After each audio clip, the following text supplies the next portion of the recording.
Hello, welcome back to the YouTube channel. I am Nick from Australia. Tonight's video is going to be my top 10 5/8 of the 2020 NRL season. But before I get into that, I just want to say if you haven't subscribed already, make sure you do. We're about 19 subscribers away from reaching 1,000 subscribers. So if you can subscribe to the channel if you haven't already, that would be much appreciated. And also I just want to say thank you to everyone out there who takes the time out of their day and night to watch my videos. It is much appreciated. Now let's get into the top 10 Nrl 5 Eights of 2020. Now look, you can probably figure out the top 6 yourself. I think the top 5, top 6 is fairly easy.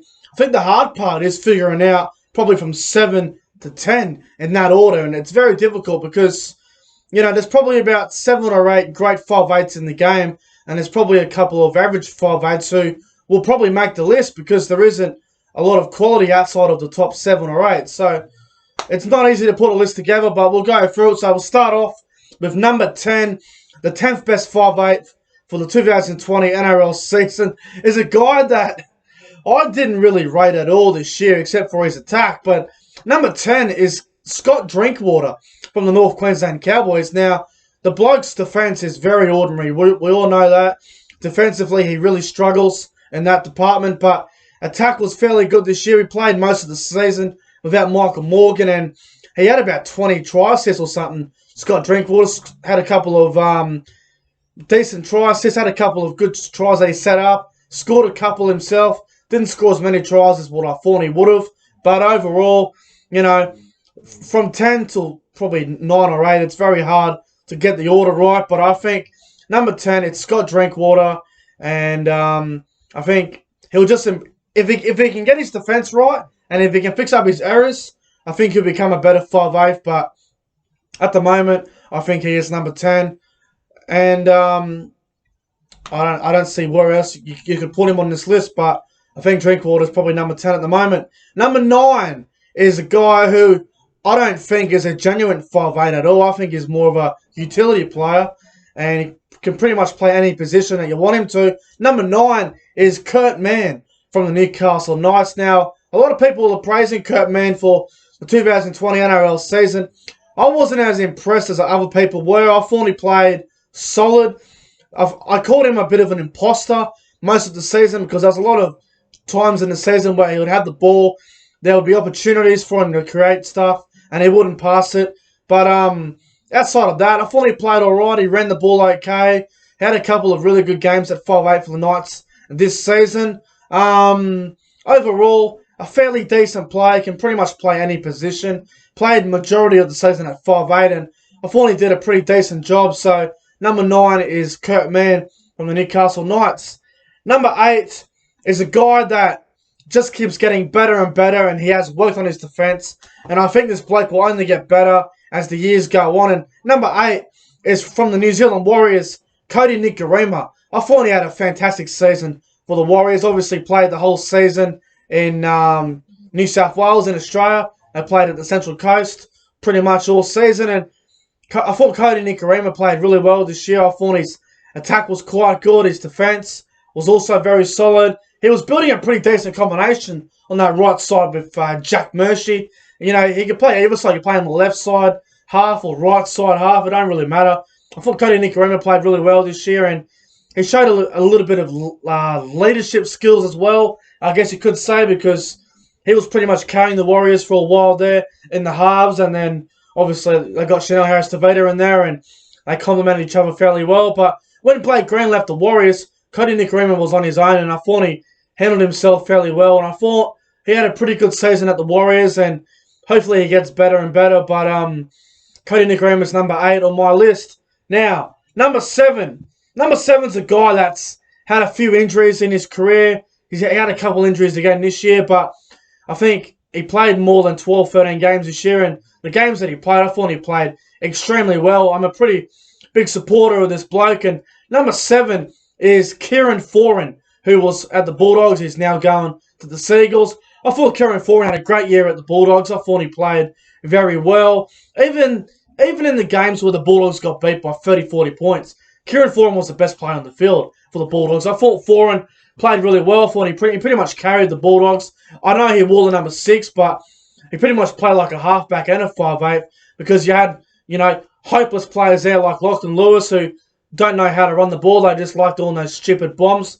But anyway, besides the point, I thought Kieran Foran had a really good season. Thought he played well. And if you ever look at all the halves in the NRL at the moment, Kieran Foran's probably one of the only halves that go very, very deep into the line and not afraid to get hit. And if they come off injured, then it don't matter because they're always sacrificing their bodies. And Kieran Foran's the sort of player where he'll be there regardless of the situation. He'll play with a broken arm if he had to. But Kieran Foran, thought he had a pretty good season, and he is number 7 on my list.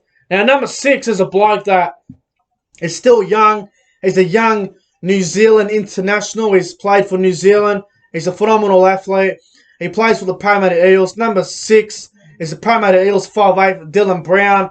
Now, the bloke for mine, Dylan Brown, he's got time. He's a really good player. Building a pretty good combination on that left side with Sean Lane and Micah Sevo. And I guess you could say Michael Jennings as well. But no more Jennings anyway because we know why. But Dylan Brown, I thought he had a phenomenal season. Set up a couple of tries.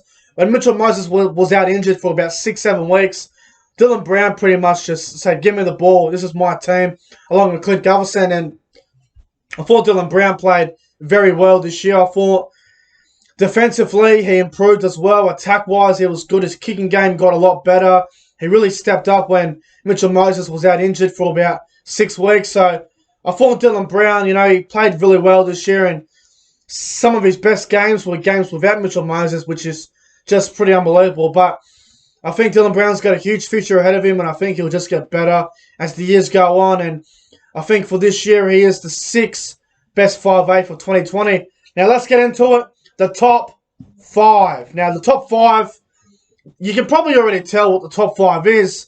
I think the top 3 are probably better than these next 2 players, but there's not much in it. But number 5 for the 2020 best 5'8", number 5 is the Roosters 5'8", Luke Keary. Now, I thought Luke Keary, for a side that has won back-to-back premierships, 2 grand finals in a row, I thought Luke Keary handled himself fairly well.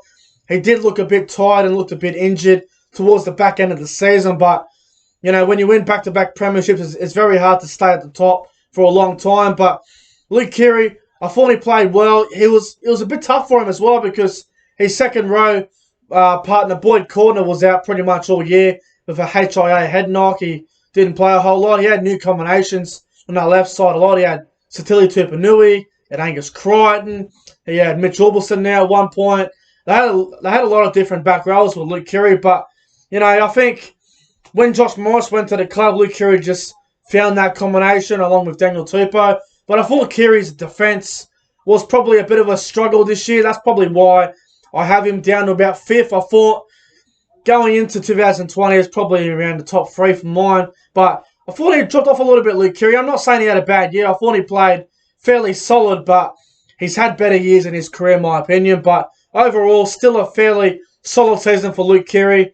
And hopefully he is all fit and ready to go next year. Hopefully there's no injuries or no head knocks with Luke Keary. But I thought he played an alright season, and Luke Keary for mine is number 5.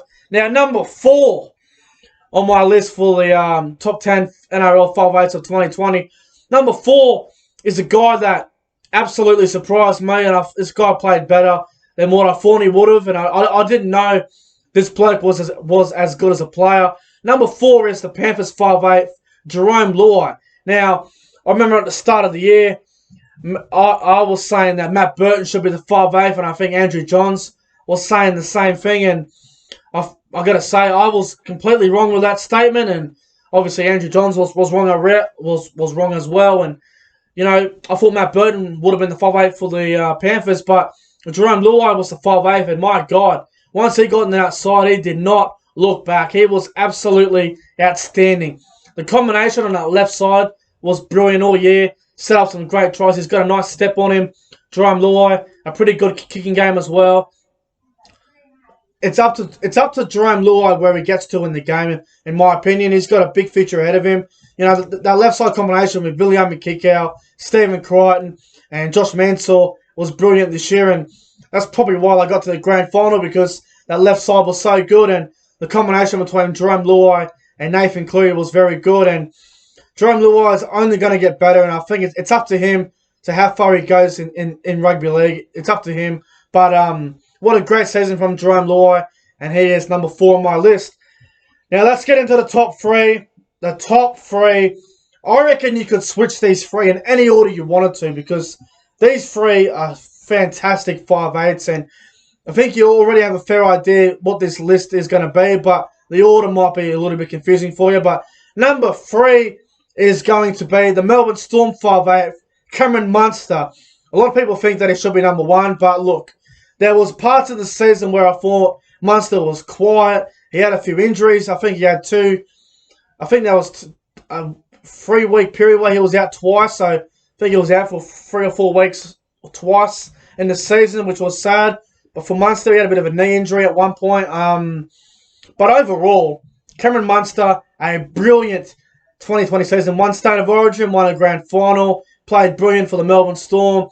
Thought he had an unbelievable season, and I think he deserves to be probably around 3rd. I think if you were counting the top 10 into finals and Origin, I think Munster probably would be number 1. But I think regular season, Munster was fairly solid. The left side combination with Munster was so good this year. You know, Munster, Bromwich, Olam, and Adai Kai was absolutely brilliant. I thought Munster was very good. Attack-wise was great. His kicking game has gotten a lot better as well. And the combination in the spine really helped Cameron Munster as well. Munster and Hughes in the halves were good. Pappenhausen at the fullback was brilliant, and the best player in the world, and Cameron Smith at dummy half. I mean, Munster had a pretty good season for mine with the Melbourne Storm, and I think number 3 is a pretty fair spot for Cameron Munster. Now, number 2, the second best 5/8 for the 2020 NRL season for mine was the Rabbitohs 5/8, Cody Walker. I thought Cody Walker was absolutely sublime this year. Thought he was brilliant. Didn't have many bad games. The last 6 to 8 weeks of the NRL season, Cody Walker played like Jared Hayne of 2009. He was just absolutely outstanding. He pretty much carried Souths on his back. He was unbelievable. He had so many great games this year. Set up some ridiculous tries that should never have been scored. But I suppose when you're a player like Cody Walker, you can score those sort of tries and you can set up those sort of tries. But Cody Walker, a phenomenal player. One of my favourite players in the game. He's a freak of a player, Cody Walker. Defensively, he's gotten a lot better too. You see a lot of halves these days struggle in defence, but Cody Walker, he really improved on his defence this year, and I thought he had a really good season, so he is number 2 on my list. And number 1, you probably already know, he is the current 2020 Dally M medalist and the 5/8 of the year. Number 1 is the Raiders 5/8, Jack Whiten.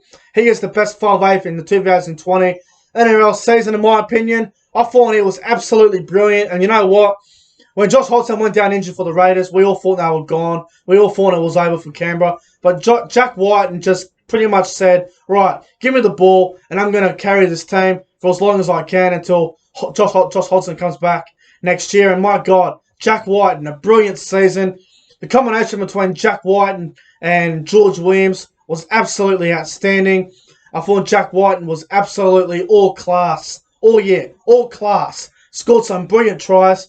He's so hard to stop at the line because he's so big. He's a big running 5/8, and every time he gets the ball at the line on that left side, it's pretty much game over. He's going to score a try, or he's going to set one up. But my God, what a player Jack Whiten is. And I thought he had a brilliant season, and I think he deserves to be the best 5/8 for the 2020 NRL season. And I think Jack Whiten is the best 5/8 for the 2020 NRL season. Anyway, guys, I'm going to get out of here. Thank you guys for watching this video. If you enjoyed it, make sure you guys go ahead and like, comment, and subscribe to the channel. We're about 19 subscribers away from reaching 1,000. So if you can subscribe to the channel, that would be much, much appreciated. Let me know in the comment section below what your top 10 list is of the top 10 5/8 of the 2020 NRL season. I look forward to reading it in the comment section below. I look forward to hearing the feedback. Looking forward to it. Anyway, I'm out of here, guys. Thanks for watching. Appreciate the support. I'm out of here. And I'll see you guys tomorrow night in the next one.